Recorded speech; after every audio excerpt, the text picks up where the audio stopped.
Somebody tried jump starting this one with a bulldozer and fried a whole bunch of stuff. Nobody within a 300-mile radius was dumb enough to want to touch this bike, except me. Over the last 3 weeks, I was just chasing one problem after another, and gremlins kept creeping in. We lost spark coming from the coil. There's still some gremlins in the system. I'm gonna go through the bike, check things out, and I'm gonna address the 2 things that you guys picked up on in the comments. You see, I gotta get this bike done today, because these hours are just adding up, and I can't justify billing the customer more hours just for me to learn. I gotta bill them for the work.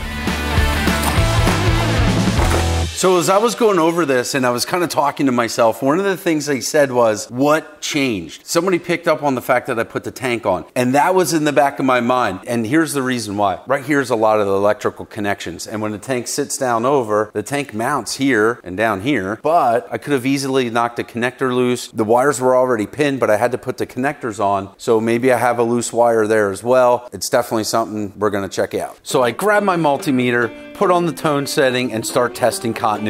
I'm looking for a poor connection or loose wires or anywhere that I'm losing continuity in this wire harness. I think everything up here at the seat is good. So after triple checking all the connections underneath the tank, I'm certain that everything up there is good.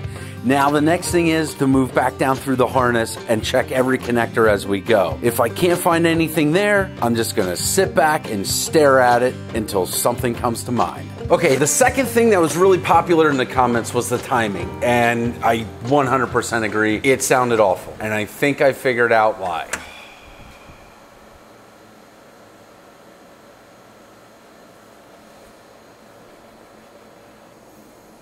I got the wires switched. Dan, look at this. Look what I did. I screwed up. This wire is running down, and that's going to the speed sensor. This wire here is running down and going to the cam sensor. So I have the speed sensor going into the ignition module. I'm pulling timing off the speed sensor, not off the cam sensor. Oh my word. I bet that's our problem. The timing's all off. No way. Come on, really? That will always screw up your timing. So I switched the wires back to how they should be. Now I'm gonna throw on the new coil, check for spark, put this bike back together so I can take it out on a test ride. So when you check spark on a dual cylinder engine like this, you do wanna make sure that you have both plugs in the wires and grounded. That way it just kind of mitigates the chances of harming the coil. All right, let's get us in neutral here. And now I'm feeling really optimistic. I'm gonna go through my final checklist and get this bike ready for blast off. All right, here we go. Power on, do a spark.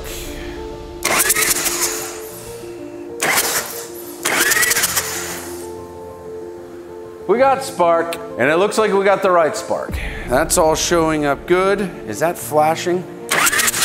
Our ignition box is now flashing, which it should be. We're showing good volts on our new EHC. Things are looking good. Let's see, I have gas. Let's get some gas into that carby. Key on. We got those blinked, right? Yes. 2 blinks? Or yes. A blink and an on. Now they should blink again. Ready? Yep. We got light. I'm gonna hit the start button. Do it. What was that? I don't know why it would do that. Really?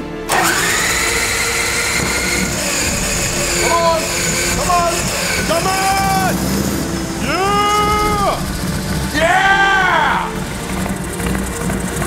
Oh my gosh, it's idling. Dude, it's running! Dude, I didn't even do anything, but I'm so happy. Craig, put her there. Yes! Craig. Yes! Yes, and it was all because I screwed up. But I found my screw up and I fixed it. I mean, it was bound to happen. That was like a... That was a mess of wires. All right, let's get this thing put back together, make it a motorcycle again, and then ride it. Because I'm honestly kind of excited to ride it. I never really rode one of these before. You never rode a chopper before? Not like this, I didn't know. So let's see what the big dog's like. Craig, please live.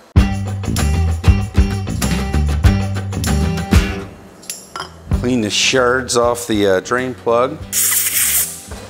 So with magnetic drain plugs, you're gonna get some metal shavings, not shavings, little just pieces of metal sticking to the drain plug. That's kind of common. The pieces get big or the pieces are a different color. You might wanna really investigate, but a little bit of metal on the end of a magnetic drain plug is okay.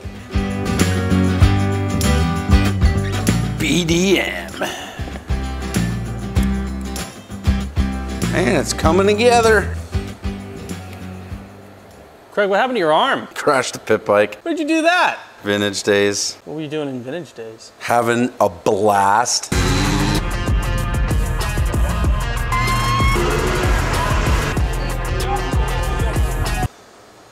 I want to grab a rag, a fresh towel, and I'm going to clean this off quick.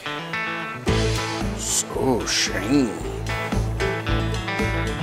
How's that side look? Does it look clean? Yeah, it looks cleaner than it did. That's what we need. Always want to give a customer's bike back looking better than when they dropped it off. Doesn't have to be detailed, but need to get your grimy mitt prints off of it. Hot glue. Damn, we need hot glue. Guess I can find another plug. See, they cut a hole in this side panel for the new key switch, but I went back to the old key switch because it just made sense. Ain't nothing a little hot schmoo can't fix. I've ridden hundreds upon hundreds of motorcycles in my life, but I've never ridden the big dog. And with every nut and bolt I tighten, I'm getting one step closer to see if they live up to the hype. Okay, all that's tight. All that's tight, all that's tight. Suction cup this bad boy back on. Yeah. Think we have to lick them first? All right. How good does that feel? Oh man, dude. Now, give it another little wipe down here. Want to make sure the chrome on the pipe, the heat guards and stuff is all clean before firing it up. That can actually stain. Sometimes that'll actually stain the chrome, and if you like greasy fingerprints and stuff on it in the heat, it'll like stick on there. Okay, clean enough to go for a ride. Okay, so we want to check air pressure in the tires because I don't know how long this bike's been sitting. Yeah, it's got 17 in it. Calls for 40. Nailed it. All right, my friend. I think it's big dog time. Whoa. What was that? That was a little violent.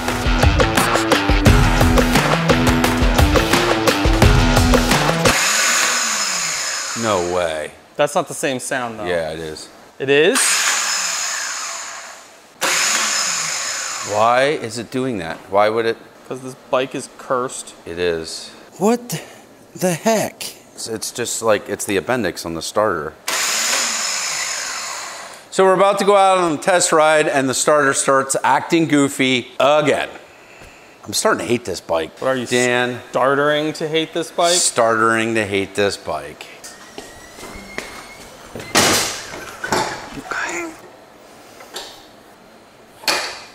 I knew I should have pulled this apart right away. I just was hoping it was a fluke.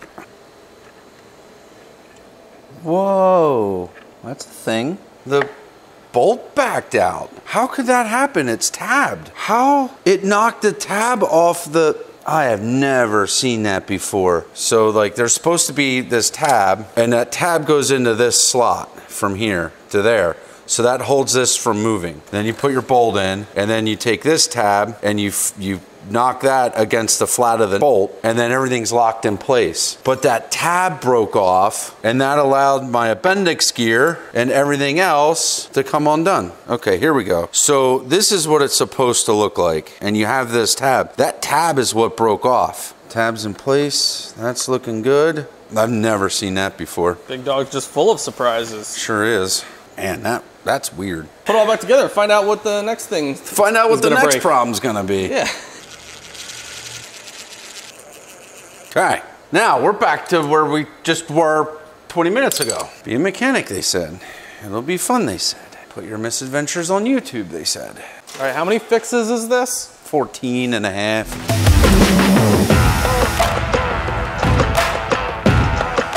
Okay, now, key on, run, gas on, start.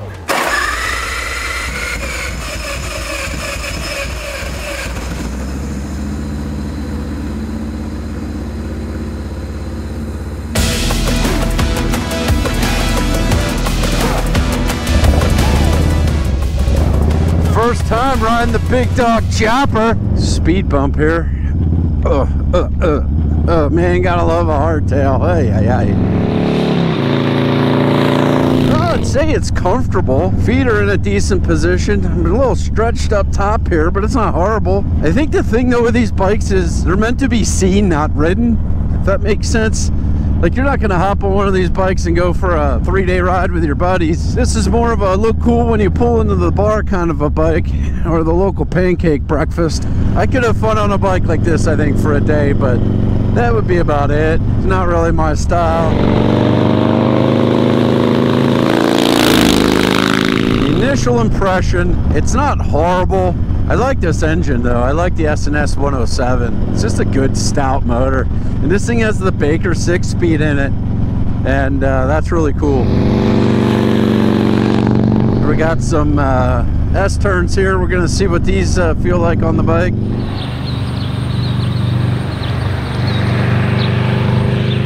Not bad, not bad. These big dogs have a really weird reputation. Some people absolutely love them and some people absolutely hate them. And I think I fall somewhere in the middle. Again, I can appreciate pretty much all motorcycles. But I gotta say, it just seems like these things are quirky.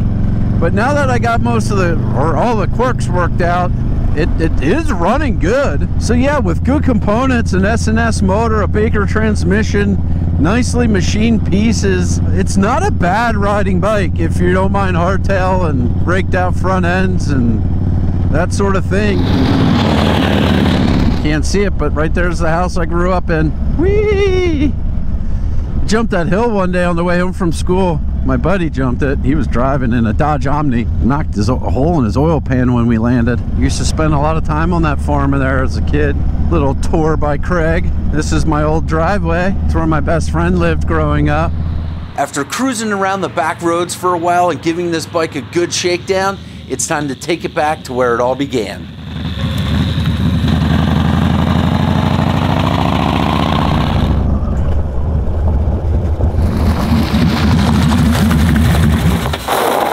Well, that does it, guys. We tamed the big dog. We got this thing running again. Everything's ship-shape, ready to go back, ready for somebody to enjoy. Thanks for watching. Thanks for enjoying these videos with us. Don't forget to subscribe, hit the notification bell, and check out one of these 2 videos right here.